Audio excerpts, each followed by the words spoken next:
Before the break, we told you that this group has performed on the Carnegie Hall stage twice, shared their music on the Great Wall of China, and even hosted a cowboy cruise. For a lot of people, that would be enough to last a lifetime. But not for Jim. He says he's still got a lot of things left on his list of achievements. One of the goals I have is not only have Western music become part of the mainstream again, or at least be uplifted, but also I would like to develop a recording and music industry here in Wichita. Stu says one of the reasons the band has been around so long is that the members never rest on their laurels. You always have to try new things. You always have to keep it fresh, keep it different. When we're on stage, a lot of times I'll call the shots just because I'm kind of a free-form guy. If I think of something, I'll say, "This is what we're doing," and we do it. And these guys, they know what we're doing, And they're all moving away from us as fast as they can go. And he'll say, "What do you suppose they know that we don't know?"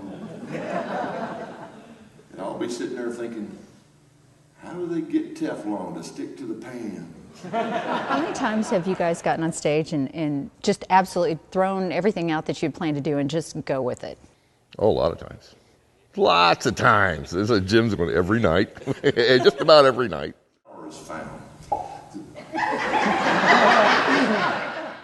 They've worked together so long, they often change things up on stage. Well, we tell jokes on each other.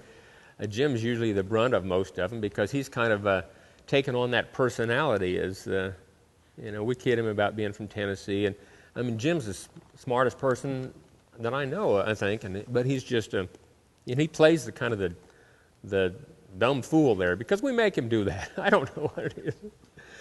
But it's totally opposite of the way he really is. He's a musical genius as far as I'm concerned.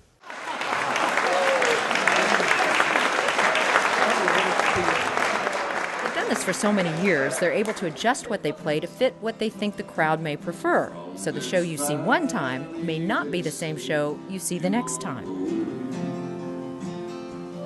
We will miss your bright eyes and sweet smile. We have a lot of folks that come in here and they say, I don't like country and Western music, but I like this.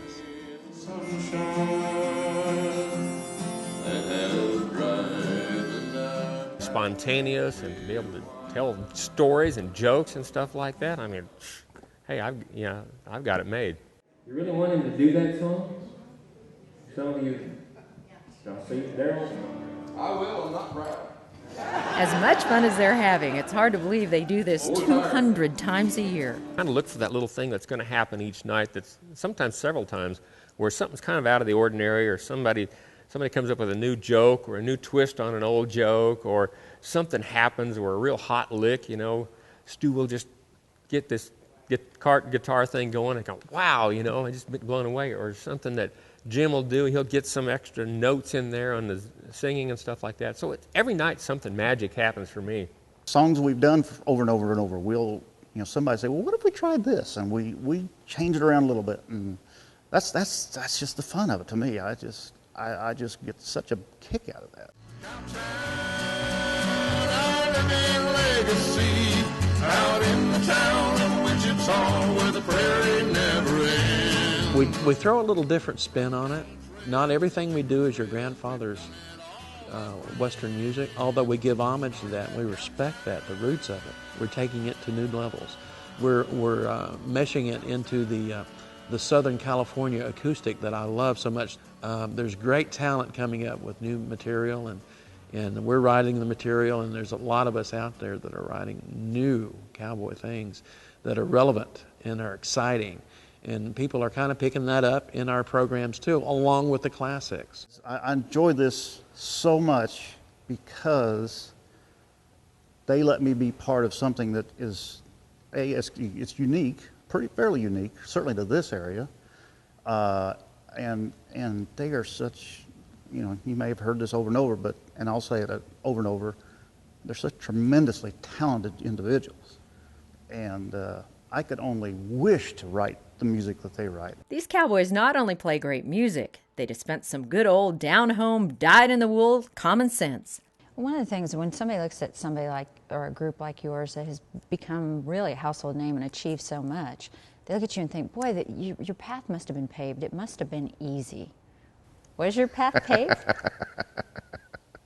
Yeah, paved with rocks, big rocks. Some of them had spikes sticking out of them. No, it's not always easy, but it's always possible. Not for me. It's still not easy. I hang around guys that are really, really good, though, and the guys in the band that I play with, and so they bring my level up, at least hopefully. You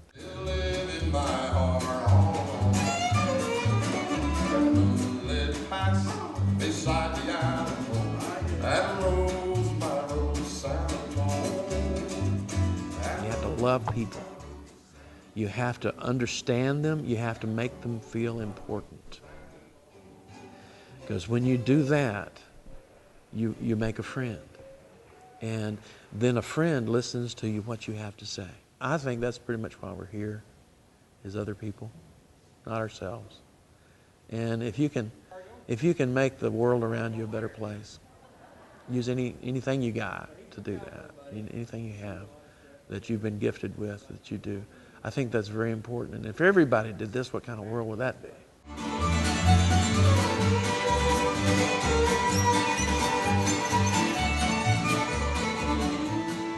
Tenacity is the big word. You have to believe in yourself. You have to believe in what you're doing. But you have to realize you're going to get a lot of doors slammed in your face. You're going to have a lot of people tell you no, tell you stink, and whatever. There's a lot of people who will try to knock you down. That's just the nature of the business. It's very competitive. You just can't let that bother you. You develop a sort of a thick skin about it, which is not to say you get cynical, but you stay focused, you stay centered on what you're doing and who you are. And don't let anyone distract you from that. You put up with a lot because that's what you want to do.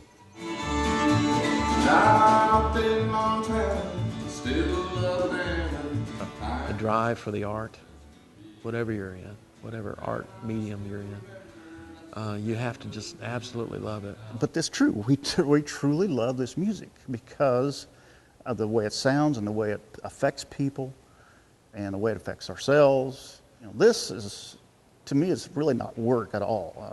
I just enjoy playing and performing with these guys, and we've put together something so unique that it's so cool to be part of it. I just wanted to be a cowboy. That's all I wanted to do. So now I get the best of both worlds. And I'm just having a ball doing this Western music, and to be able to sing that for a living. This is such a fun music and a joyous music. I couldn't be happier. I just love that part of it. And I enjoy performing with them and making this great music. I've gotten to do some amazing, amazing things with being involved with these guys, and I'm just lucky. I think I'm the luckiest musician in the world to get to work with them.